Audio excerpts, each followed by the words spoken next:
So when looking at definitions of the British Empire, of course the physical definition, the idea of the British Empire as a political unit in the international system, the red on the map, that only gets us so far. So what we try and do in the book is look at, I suppose, the more abstract elements of definition. So the idea, for instance, of the British Empire as an economic unit, centred upon Britain's industrial economy, with markets overseas and producers of raw materials and food overseas. So that would be another way of defining the British Empire, would be to look at it as an economic unit in the international system. Then, of course, there are other things. There's the cultural element, again, much more difficult to get your hands on than the physical elements of empire. But there's no doubt that the British Empire was very much a realm of cultural understanding and indeed misunderstanding. Many people's ideas about the empire were shaped by British experiences of non-European peoples and the reportage back to the United Kingdom of the way other people lived.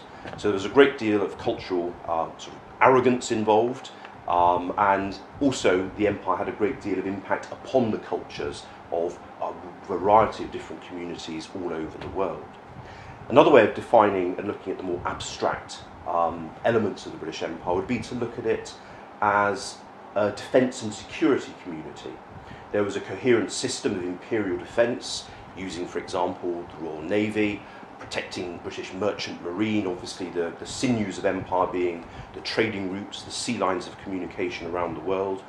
It was also a defensive entity in terms of having British Army and Indian Army garrisons spread all over the world, and a system that was able to use, for example, the resources of, say, Anzac infantry, Canadian warships, the huge Indian Army to help Britain fight its wars, be they local or global.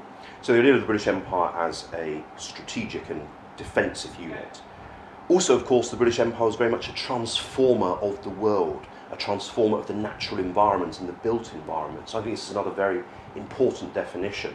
The environmental impact of imperialism, of settlers, the construction of cities and new ports, was a defining element of the British Empire. So those kind of more abstract elements, the cultural universe, the economic order of the British Empire, are other areas that help us bring definition to idea and our answer to the question, what was the British Empire?